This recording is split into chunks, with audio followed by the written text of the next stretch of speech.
नमस्कार, मैं शुभम आपका एसके बुक्स के यूट्यूब चैनल पर स्वागत करता हूं। आज हम बात करने वाले हैं नेवी और एयरफोर्स एक्स ग्रुप की भर्ती परीक्षा के बारे में, जिसमें आज हम मैथ्स का चैप्टर कोनिक सेक्शन का पार्ट 5 पढ़ेंगे। इस पार्ट में हम हाइपरबोला के बारे में पढ़ेंगे। तो सबसे पहले आपको यह पता होना चाहिए कि हाइपरबोला क्या होता है। तो आपको याद रखना है, locus of a point which moves in a plane such that its distance from a fixed point in a plane bears a constant ratio greater than 1 to its distance from a fixed straight line। क्या होगा hyperbola? कहने का मतलब यह है कि यह एक लोकस होता है किसी पॉइंट का। तो हमने ये पॉइंट मान लिया P और इसकी distance from a fix point, और आपको याद रखना है ये जो फिक्स पॉइंट है इसको हम कहते हैं फोकस, और जिसे S से रिप्रेजेंट करते हैं। और ये क्या है? फिक्स पॉइंट है। और इस पॉइंट की distance from a fixed straight line, और आपको याद रखना है ये जो फिक्स्ड स्ट्रेट लाइन है इसको हम कहते हैं डायरेक्ट्रिक्स, और इसको हमने नाम दे दिया m। तो आपको याद रखना है कि इन दोनों पॉइंट के बीच की डिस्टेंस मतलब ps, और इस पॉइंट और इस लाइन के बीच की परपेंडिकुलर डिस्टेंस मतलब pn। तो ये जो रेशो होगा ps और अपॉन pm, ये कांस्टेंट रेशो होगा, और जिसे हम क्या कहते हैं? एसेंट्रिसिटी। और आपको याद रखना है एसेंट्रिसिटी को ई से रिप्रेजेंट किया जाता है। और इसमें आपको याद रखना है for hyperbola eccentricity is always greater than 1। कहने का मतलब यहां पे जो ई की वैल्यू रहेगी वो ग्रेटर देन 1 होगी। अब ई की वैल्यू ग्रेटर देन 1 है तो यहां से अपने पास ये रिजल्ट आएगा जो कि आपको याद कर लेना है कि पीएस बराबर होगा ई पीएम के। अगला देखिए, स्टैंडर्ड इक्वेशंस ऑफ हाइपरबोला। आपको याद रखना है कि हाइपरबोला की दो इक्वेशन होती है। पहली इक्वेशन है x square upon a square minus y square upon b square is equals to 1। Second equation है minus x square upon a square plus y square upon b square is equals to 1। अब जब हम इस equation में से minus common लेंगे तो यहां से अपने पास ये इक्वेशन आएगी x square upon a square minus y square upon b square is equals to -1।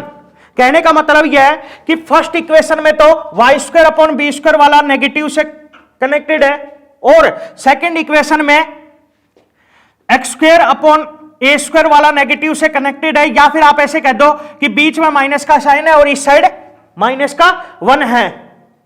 अब आपको याद रखना है अगर इक्वेशन हो x square upon a square minus y square upon b square is equals to 1, तो हाइपरबोला इस तरह से ड्रॉ होगा। अब आपको याद रखना है इसमें ये जो है ये इसका सेंटर होगा जो कि यहां पे ओरिजिन है, और आपको याद रखना है उसको हम ओ से रिप्रेजेंट करते हैं, और इसके कोऑर्डिनेट होंगे 0,0। आपको याद रखना है कि ये दोनों इसकी फोकाई होंगी, और जिसे हम S और S डैश से रिप्रेजेंट करते हैं। और आपको याद रखना है S के कोऑर्डिनेट होंगे AE,0 और S डैश के कोऑर्डिनेट होंगे -AE,0। आपको याद रखना है इसमें दो वर्टिसेस होंगे जिन्हें हम A और A डैश से रिप्रेजेंट करते हैं। यहां पे A के तो कोऑर्डिनेट होंगे A,0 और A डैश के कोऑर्डिनेट होंगे -A,0। और ये पॉइंट हमने मान लिया B है जिसके कोऑर्डिनेट है 0,B, और ये मान लिया B डैश है जिसके कोऑर्डिनेट है 0,-B। दूसरा आपको याद रखना है अगर इक्वेशन या तो इस तरह की हो या फिर इस तरह की हो तो हाइपरबोला इस तरह से ड्रॉ होगा।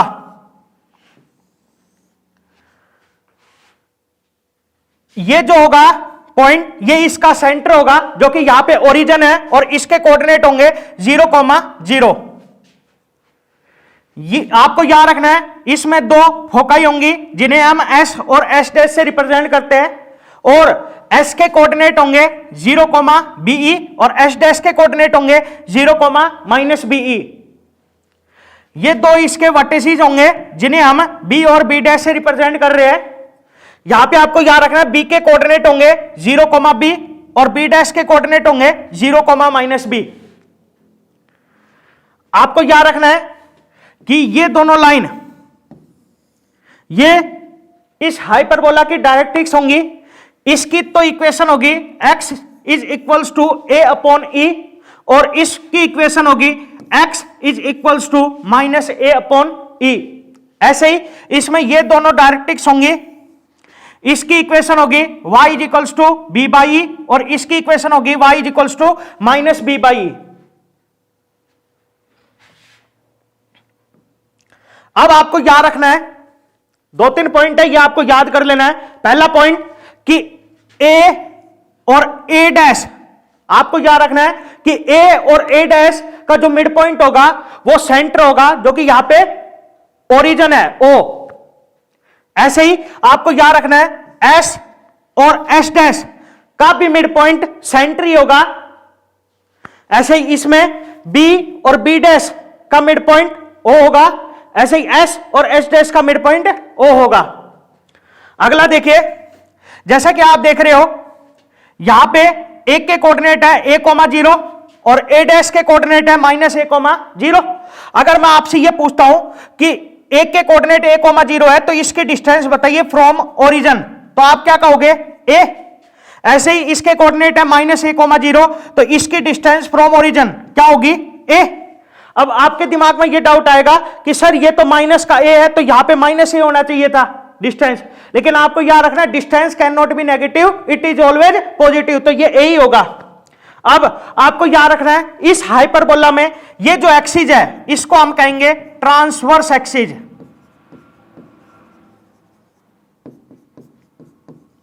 और इस एक्सिस को हम कहेंगे कॉन्जुगेट एक्सिस।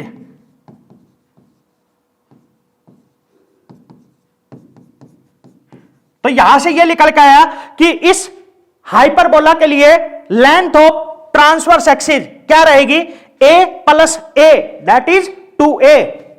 ऐसे ही अगर इस पॉइंट के कोऑर्डिनेट है 0, b और इस पॉइंट के कोऑर्डिनेट है 0, -b, तो हम ये कह सकते हैं कि ये डिस्टेंस b होगी, ऐसे ये डिस्टेंस b होगी। तो यहां से ये निकल के आया कि इस हाइपरबोला के लिए लेंथ ऑफ कॉन्जुगेट एक्सिस क्या होगी b plus b, that is 2b। ऐसे ही अगर इस फोकाई के कोऑर्डिनेट है a,0, तो यहां से हम ये कह सकते हैं कि इसकी डिस्टेंस फ्रॉम ओरिजिन क्या होगी a। ऐसे ही इसके कोऑर्डिनेट है माइनस a,0, तो यहां से हम ये कह सकते हैं इसकी डिस्टेंस भी क्या होगी a ही होगी। तो यहां से ये निकल के आया कि इस हाइपरबोला के लिए डिस्टेंस बिटवीन फोकी क्या रहेगी a plus a, that is 2a। अगला पॉइंट देखिए, जैसा कि आपको पता है ये डायरेक्ट्रिक्स होगी, आपको याद रखना है ये जो पॉइंट होगा जिसे हमने जड़ से रिप्रेजेंट किया है ये इसका फुट होगा, जिसे हम क्या कहते हैं फुट ऑफ डायरेक्ट्रिक्स। अब अगर इस लाइन की इक्वेशन है x is equals to a upon e, तो यहां से हम ये कह सकते हैं कि जड़ के कोऑर्डिनेट क्या होंगे a बाई ई, 0। ऐसे ही ये इसका फुट होगा जिसे हमने जेड डैश से रिप्रेजेंट किया है, और आपको याद रखना है यहां पे इसके कोऑर्डिनेट क्या होंगे माइनस a बाई ई, 0। ऐसे इसमें ये फुट होगा जिसे हमने जेड से रिप्रेजेंट किया है, और यहां पे इसके कोऑर्डिनेट होंगे 0, b बाई ई। ऐसे ये इसका फुट होगा जिसको हमने जेड डैश से रिप्रेजेंट किया है, और आपको याद रखना है इसके कोऑर्डिनेट होंगे 0, माइनस b बाई ई। अब इसके कोऑर्डिनेट है a बाई ई, 0, तो यहां से हम ये कह सकते हैं कि ये डिस्टेंस फ्रॉम ओरिजिन क्या होगी a बाई ई। ऐसे इसके कोऑर्डिनेट है माइनस a बाई ई, 0, तो यहां से हम ये कह सकते हैं कि ये डिस्टेंस क्या होगी a बाई ई। तो यहां से ये निकल के आया कि इस हाइपरबोला के लिए डिस्टेंस बिटवीन डायरेक्ट्रिक्स क्या रहेगी a बाई ई प्लस में a by e, that is 2a by e. ऐसे इस हाइपरबोला के लिए आपको याद रखना है कि इस पॉइंट के कोऑर्डिनेट है 0, b, तो यहां से हम ये कह सकते हैं कि इसकी ओरिजिन से डिस्टेंस क्या होगी b। ऐसे ही इस पॉइंट के कोऑर्डिनेट है 0, माइनस b, तो यहां से हम ये कह सकते हैं कि इसकी डिस्टेंस फ्रॉम ओरिजिन क्या होगी b। तो यहां से ये निकल के आया, आपको याद रखना है इस हाइपरबोला के लिए ये जो एक्सिस होगी मतलब y एक्सिस, ये तो होगी ट्रांसवर्स एक्सिस, और ये जो एक्सिस होगी मतलब x एक्सिस ये होगी इसके लिए कॉन्जुगेट एक्सिस। तो यहां से ये निकल के आया कि इस हाइपरबोला के लिए लेंथ ऑफ ट्रांसवर्स एक्सिस क्या रहेगी, b plus b, that is 2b। ऐसे ही अगर इस पॉइंट के कोऑर्डिनेट है a,0, तो यहां से हम ये कह सकते हैं कि ये a होगा, ऐसे ये a होगा। तो यहां से ये निकल के आया कि इस हाइपरबोला के लिए लेंथ ऑफ कॉन्जुगेट एक्सिस क्या रहेगी, a plus a, that is 2a। ऐसे ही अगर इस हाइपरबोला के लिए डिस्टेंस बिटवीन फोकाई देखेंगे तो क्या होगी, BE plus BE, that is 2BE। ऐसे ही इस हाइपरबोला के लिए डिस्टेंस बिटवीन डायरेक्ट्रिक्स देखेंगे तो क्या होगी, B by E plus B by E, that is 2B by E। तो ये सब पॉइंट आपको याद कर लेने हैं। तो देखिए आगे अब कुछ पॉइंट है ये आपको याद करना है। तो सबसे पहला पॉइंट देखिए सेंटर। जैसा कि मैंने अभी आपको बताया कि इन दोनों हाइपरबोला के लिए सेंटर क्या होगा, O, और जिसके कोऑर्डिनेट क्या होंगे 0,0। तो आपको याद रखना है पहले वाले के लिए भी 0,0 और दूसरे वाले के लिए भी 0,0। अगला देखिए लेंथ ऑफ ट्रांसवर्स एक्सिस। जैसे कि मैंने अभी आपको बताया इस हाइपरबोला के लिए लेंथ ऑफ ट्रांसवर्स एक्सिस क्या रहेगी, a plus a, that is 2a। और इस वाले हाइपरबोला के लिए लेंथ ऑफ ट्रांसवर्स एक्सिस क्या होगी, b plus b, that is 2b। तो आपको याद रखना है पहले वाले के लिए तो 2a और दूसरे वाले के लिए 2b। अगला पॉइंट देखिए लेंथ ऑफ कॉन्जुगेट एक्सिस। जैसे कि मैंने अभी आपको बताया इस वाले हाइपरबोला के लिए लेंथ ऑफ कॉन्जुगेट एक्सिस क्या रहेगी, b plus b, that is 2b। और इस हाइपरबोला के लिए लेंथ ऑफ कॉन्जुगेट एक्सिस क्या रहेगी, a plus a, that is 2a। तो आपको याद रखना है पहले वाले के लिए तो 2b और दूसरे वाले के लिए 2a। अगला देखिए फोकाई। आपको पता है दो फोकाई होंगे S और S डैश। S के कोऑर्डिनेट है AE, 0 और S डैश के कोऑर्डिनेट है माइनस AE, 0। तो दोनों को मिला के हम लिख सकते हैं प्लस माइनस AE, 0। तो आपको याद रखना है इस हाइपरबोला के लिए तो रहेगा प्लस माइनस AE, 0। ऐसे ही इस हाइपरबोला के लिए क्या होगा 0, प्लस माइनस BE, दोनों को मिला दिया है। तो आपको याद रखना है पहले वाले के लिए तो प्लस माइनस AE, 0 और दूसरे वाले के लिए 0, प्लस माइनस BE। अगला देखिए इक्वेशन ऑफ डायरेक्ट्रिक्स। जैसा कि आपको पता है ये दोनों डायरेक्ट्रिक्स होंगी। अब इसकी इक्वेशन है x equals to a by e और इसकी इक्वेशन है x equals to minus a by. तो दोनों को मिला के क्या लिख सकते हैं, x equals to plus minus a by. ऐसे ही इस हाइपरबोला के लिए y equals to b by और y equals to minus b by. तो दोनों को मिला के क्या लिख सकते हैं, y equals to plus minus b by e। अगला पॉइंट देखिए वर्टिसेस। आपको याद रखना है पहले वाले हाइपरबोला में वर्टिसेस के कोऑर्डिनेट क्या होंगे, प्लस माइनस a, 0 और दूसरे वाले के लिए क्या होंगे 0, प्लस माइनस b।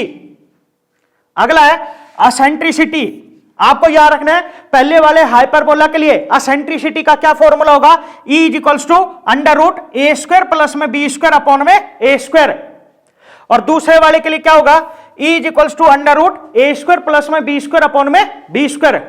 अब देखिए इसको जब हम इसको सोल्व करेंगे, अब सोल्व कैसे करेंगे, आप दोनों साइड स्क्वायर कर दीजिए। तो स्क्वायर करेंगे तो यहां से अपने पास आएगा E square equals to, square करेंगे तो ये रूट कैंसिल हो जाएगा और इसको अलग अलग करेंगे तो ये बनेगा 1 प्लस में b square by a square. अब आप यहां से b square by a square निकालिए तो यहां से b square by a square आएगा अपने पास ई स्क्वायर माइनस 1। अब इस ए स्क्वायर को उस साइड भेज दीजिए तो यहां से अपने पास आएगा b square is equals to a square into में ई स्क्वायर माइनस में 1।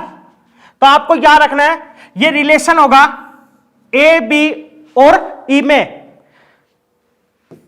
ऐसे ही दूसरे वाले हाइपरबोला के लिए ए बी और ई में रिलेशन क्या होगा, a square is equals to b square into में ई स्क्वायर माइनस में 1। अब जैसा कि आप देख रहे हो कि इसमें ई स्क्वायर माइनस 1 है तो इसका मतलब यह है कि ई जो है वो 1 से बड़ा है, जब भी 1 जो है इसमें सब्ट्रैक्ट हो रहा है। अगला देखिए लेंथ ऑफ लेटर सेक्टम आपको याद रखना है, पहले वाले हाइपरबोला के लिए लेंथ ऑफ लेटर सेक्टम का फॉर्मूला होगा 2b² बाई a और दूसरे वाले के लिए होगा 2a² बाई b। अब जैसे कि आप देख रहे हो इसमें भी नीचे a है, इसमें भी नीचे a है, इसमें भी नीचे b है और इसमें भी नीचे b है। अगला है इक्वेशन ऑफ ट्रांसवर्स एक्सिस। जैसे कि आपको पता है पहले वाले हाइपरबोला में ट्रांसवर्स एक्सिस होती है एक्स एक्सिस और एक्स एक्सिस की इक्वेशन क्या होती है y इक्वल्स टू 0। तो आपको याद रखना है पहले वाले हाइपरबोला के लिए इक्वेशन ऑफ ट्रांसवर्स एक्सिस क्या होगी y इक्वल्स टू 0। ऐसे ही दूसरे वाले के लिए आपको पता है ट्रांसवर्स एक्सिस होती है y एक्सिस और y एक्सिस की इक्वेशन क्या होती है x इक्वल्स टू 0। तो आपको याद रखना है दूसरे वाले के लिए इक्वेशन ऑफ ट्रांसवर्स एक्सिस क्या होगी x इक्वल्स टू 0। अगला देखिए इक्वेशन ऑफ कॉन्जुगेट एक्सिस। जैसे कि आपको पता है पहले वाले में कॉन्जुगेट एक्सिस होती है y एक्सिस और y एक्सिस की इक्वेशन क्या होती है x इक्वल्स टू 0। तो यहां से हम ये कह सकते हैं कि पहले वाले हाइपरबोला के लिए इक्वेशन ऑफ कॉन्जुगेट एक्सिस होगी x इक्वल्स टू 0। ऐसे ही दूसरे वाले के लिए आपको पता है दूसरे वाले में कॉन्जुगेट एक्सिस कौन सी एक्सिस होती है एक्स एक्सिस और एक्स एक्सिस की इक्वेशन क्या होती है y इक्वल्स टू 0। तो यहां से हम ये कह सकते हैं कि दूसरे वाले के लिए इक्वेशन ऑफ कॉन्जुगेट एक्सिस क्या होगी y इक्वल्स टू 0।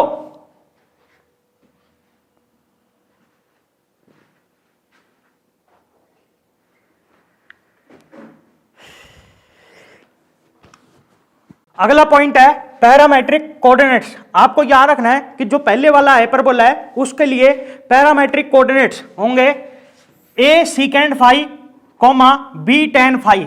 अब मैंने आपको यह बताया था कि पैरामेट्रिक कोऑर्डिनेट्स का मतलब क्या होता है general point on the curve. तो इसका मतलब यह है कि ये जो कोऑर्डिनेट्स है ये हाइपरबोला को सेटिस्फाई करेंगे।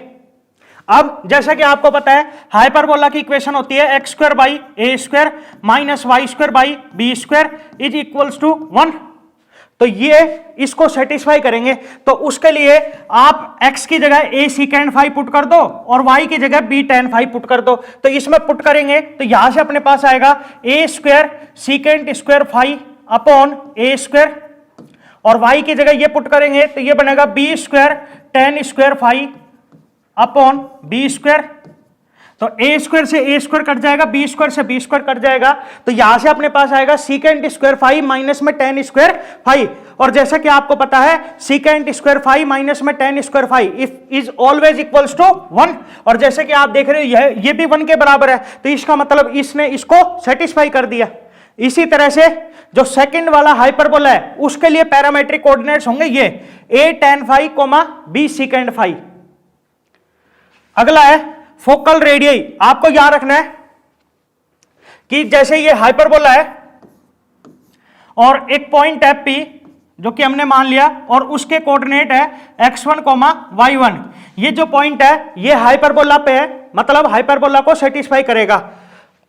अब जैसे कि आपको पता है इसमें दो फोकाई होती है S और S'।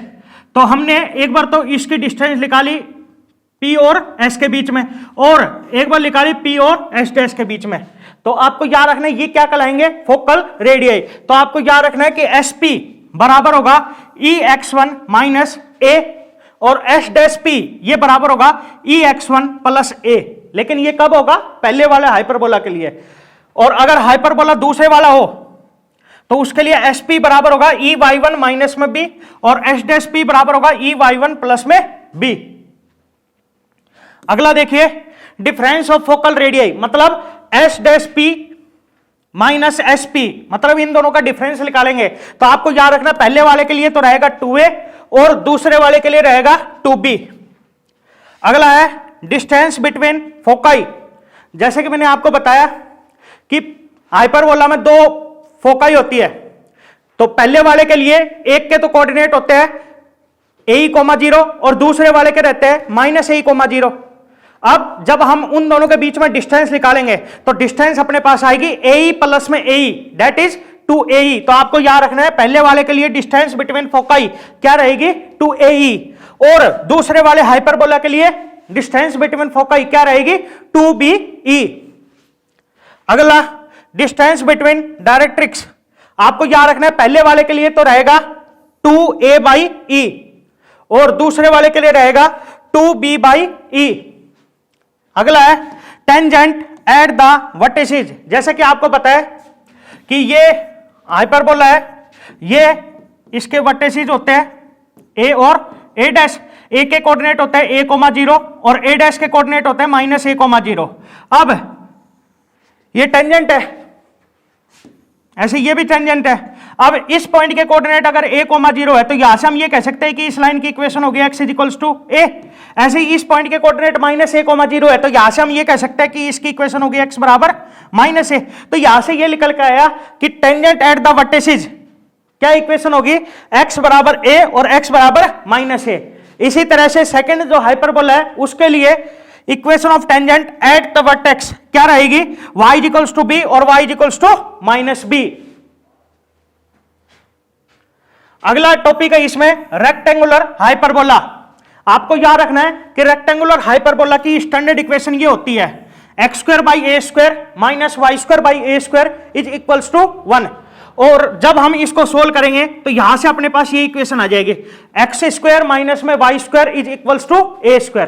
अब आपको ये समझना है कि रेक्टेंगुलर हाइपरबोला और एक सिंपल हाइपरबोला में दोनों में क्या डिफरेंस होता है। तो आपको याद रखना है कि रेक्टेंगुलर हाइपरबोला वो हाइपरबोला होता है जिसमें ट्रांसवर्स एक्सिस की लेंथ और कॉन्जुगेट एक्सिस की लेंथ दोनों बराबर होती है। तो आपको याद रखना है कि rectangular hyperbola is a hyperbola having the transverse axis and the conjugate axis of equal lengths. कहने का मतलब यह है कि ए और बी दोनों के दोनों बराबर होंगे, और अगर ए और बी दोनों बराबर है तो आप यह कह सकते हो कि वो जो हाइपरबोला है वो रेक्टेंगुलर हाइपरबोला है। दूसरा पॉइंट देखिए, या फिर ऐसे कह सकते हो कि the eccentricity of a rectangular hyperbola is equals to √2। आपको याद रखना है कि जो रेक्टेंगुलर हाइपरबोला होगा उसकी एसेंट्रिसिटी √2 के बराबर होगी। और आपको पता है जो सिंपल हाइपरबोला होता है उसमें एसेंट्रिसिटी 1 से ग्रेटर होती है, और रेक्टेंगुलर हाइपरबोला में एसेंट्रिसिटी √2 होगी। अब ये √2 किस लिए हुई, मैंने आपको बताया कि हाइपरबोला के लिए एसेंट्रिसिटी का फॉर्मूला क्या होता है, E = √a² प्लस में b² / a²। अब रेक्टेंगुलर हाइपरबोला का यह मतलब है कि a और b दोनों के दोनों बराबर होंगे। अब a और b दोनों के दोनों बराबर है तो यहां पे हम b की जगह a भी पुट कर सकते हैं, और b की जगह a पुट करेंगे तो ये अपने पास आएगा a² प्लस में a² / a²। तो ये अपने पास बनेगा √a² प्लस a² 2a² और अपॉन में a²। तो a² से a² कट जाएगा तो ये बराबर आ जाएगा √2 के। तो यहां से एसेंट्रिसिटी E बराबर आएगा √2 के। तो आपको याद रखना है कि रेक्टेंगुलर हाइपरबोला के लिए एसेंट्रिसिटी किसके बराबर होगी, √2 के। अब कुछ क्वेश्चन है, इनको हम सोल्व करेंगे। सबसे पहला क्वेश्चन देखिए, what does the following equation represents. आपको यह बताना है कि ये इक्वेशन क्या रिप्रेजेंट कर रही है। जैसे कि मैंने आपको बताया था कि general equation of second degree क्या होती है, ax² plus by² plus 2hxy plus 2gx plus 2fy plus c = 0, ये होती है। अब ये अलग अलग रूप बदलती है। अब सबसे पहले आप इस इक्वेशन को और इस इक्वेशन को कंपेयर करिए। तो कंपेयर करते हैं तो यहां से अपने पास a बराबर आएगा 1 के। क्यों, क्योंकि a क्या होता है, x² का कोफिशिएंट, और यहां पे x² का कोफिशिएंट कितना है, 1, तो a की वैल्यू आ जाएगी 1। b बराबर आएगा -4 के। क्यों, क्योंकि b क्या होता है, y² का कोफिशिएंट, और यहां पे y² का कोफिशिएंट कितना है, -4। और 2h बराबर होगा 0 के, क्योंकि 2h क्या होता है, xy का कोफिशिएंट, और जैसे कि आप देख रहे हो इस इक्वेशन में xy है नहीं, तो इसका मतलब 2h क्या होगा, 0 होगा। अब 2h 0 है तो इसका मतलब h बराबर कितना आ जाएगा, 0। अब ये बताने के लिए कि ये क्या रिप्रेजेंट कर रही है, तो उसके लिए हमें दो चीज निकालनी है, एक तो h² और एक ab। तो सबसे पहले h² निकालते हैं। तो h कितना है, 0, तो ये बनेगा 0 का स्क्वायर, और 0 का स्क्वायर क्या होता है, 0। अब दूसरा निकाल रहे हैं ab, a कितना है 1, b कितना है -4, तो ये अपने पास आएगा -4। अब जैसे कि आप देख रहे हो कि इसमें 0 जो है वो -4 से बड़ा है, कहने का मतलब h² ab से बड़ा है। और मैंने आपको बताया था कि अगर general equation of second degree में h² ab से बड़ा हो तो वो क्या रिप्रेजेंट करेगा, हाइपरबोला। तो अपना इस क्वेश्चन का आंसर हो जाएगा ऑप्शन बी। अगला क्वेश्चन है, the foci of the hyperbola, आपको इस हाइपरबोला के लिए फोकाई बतानी है। तो उसके लिए सबसे पहले आपको इस इक्वेशन को स्टैंडर्ड इक्वेशन जैसा बनाना है। तो आप 36 से दोनों साइड डिवाइड कर दीजिए। तो 36 से दोनों साइड डिवाइड करेंगे तो यहां से अपने पास आएगा 9y² upon 36 minus 4x² upon 36 is equals to 36 upon 36, ये बनेगा 1। तो 9 1 जा 9, 9 4 जा 36, 4 1 जा 4, 4 9 जा 36। तो यहां से अपने पास इक्वेशन आएगी y² upon 4 minus x² upon 9 is equals to 1। इसको हम इस तरह से भी लिख सकते हैं, minus x² upon 9 plus y² upon 4 is equals to 1। अब आपको ये जो इक्वेशन है ये इस इक्वेशन जैसा दिखाई दे रहा होगा, minus x² upon a² plus y² upon b² is equals to 1। और आपको पता है जब ऐसी इक्वेशन रहती है तो इसका मतलब हाइपरबोला सेकंड वाला हाइपरबोला होगा। तो इसका मतलब यह है कि ये जो हाइपरबोला अपने को दे रखा है ये सेकंड वाला हाइपरबोला है। अब अपने को इसमें फोकाई बताने हैं। तो आपको पता है इस हाइपरबोला के लिए फोकाई क्या रहती है, 0, प्लस माइनस BE। तो सबसे पहले आप इस इक्वेशन को और इस इक्वेशन को कंपेयर करिए। तो कंपेयर करेंगे तो यहां से a² बराबर आएगा 9 के और b² बराबर आएगा 4 के। अब b² 4 है तो यहां से हम ये कह सकते हैं कि b बराबर होगा 2 के। अब अपने पास b तो आ गया पर e नहीं है तो e निकालते हैं। और आपको पता है सेकंड वाले हाइपरबोला के लिए एसेंट्रिसिटी का क्या फॉर्मूला होता है, √a² प्लस में b² अपॉन में b²। तो ये फॉर्मूला लगा देंगे तो e बराबर आएगा √a², a² है 9 प्लस b² है 4 और अपॉन में b² है 4। तो 9 प्लस 4 13, तो ये बनेगा √13 और 4 का रूट होगा 2। तो एसेंट्रिसिटी आ जाएगी √13/2। तो b आ गया और e आ गया, इसमें पुट कर देते हैं। तो यहां से फोकाई आएगा 0, प्लस माइनस b है 2 और e आया √13/2। तो 2 से 2 कट जाएगा तो यहां से फोकाई आ जाएगा 0, प्लस माइनस √13। तो अपना इस क्वेश्चन का आंसर होगा ऑप्शन बी। अगला क्वेश्चन है the eccentricity of the hyperbola. आपको इस हाइपरबोला के लिए एसेंट्रिसिटी बतानी है। तो उसके लिए सबसे पहले आपको इस इक्वेशन को स्टैंडर्ड इक्वेशन जैसा बनाना है। तो आप 36 से दोनों साइड डिवाइड कर दीजिए। तो 36 से दोनों साइड डिवाइड करेंगे तो ये अपने पास आएगा 4x² upon 36 minus 9y² upon 36 is equals to 36 upon 36 1। तो 4 1 जा 4, 4 9 जा 36, 9 1 जा 9, 9 4 जा 36। तो यहां से अपने पास इक्वेशन आएगी x² अपॉन में 9 माइनस y² अपॉन में 4 इज इक्वल्स टू 1। अब आपको ये जो इक्वेशन है ये इस इक्वेशन जैसी दिख रही होगी, x² माइनस में y² इज इक्वल्स टू 1। और आपको पता है जब हाइपरबोला की ऐसी इक्वेशन होती है तो इसका मतलब हाइपरबोला फर्स्ट वाला हाइपरबोला है। अब फर्स्ट वाला हाइपरबोला है तो इसके लिए एसेंट्रिसिटी का क्या फॉर्मूला होता है, E बराबर √a² प्लस में b² अपॉन में a²। तो ये फॉर्मूला लगा देंगे। तो उसके लिए सबसे पहले आप इस इक्वेशन को और इस इक्वेशन को कंपेयर करिए। तो कंपेयर करेंगे तो यहां से अपने पास a² बराबर आएगा 9 के और b² बराबर आएगा 4 के। अब ये दोनों इसमें पुट कर देते हैं। तो यहां से एसेंट्रिसिटी E बराबर आएगा √a² है 9 प्लस b² है 4 और अपॉन में a² है 9। 9 प्लस 4 13, तो ये बनेगा √13 और अपॉन में 9 का रूट होगा 3। तो यहां से एसेंट्रिसिटी आएगा √13 अपॉन 3। तो अपना इस क्वेश्चन का आंसर होगा ऑप्शन बी। Thank you. इस एग्जाम के लिए एसके बुक्स सभी शॉप्स पर और ऑनलाइन भी अवेलेबल है। अगर आप ऑनलाइन लेना चाहते हैं तो इसका लिंक डिस्क्रिप्शन बॉक्स में अवेलेबल है। इस चैनल पर हम इस भर्ती और अन्य सभी भर्तियों से संबंधित इंपॉर्टेंट जानकारी और स्टडी मटेरियल उपलब्ध करवाते रहेंगे। तो आप इस वीडियो को लाइक कीजिए, चैनल को सब्सक्राइब कीजिए और अपने दोस्तों के साथ शेयर भी कीजिए। मिलते हैं अगली वीडियो में। जय हिंद।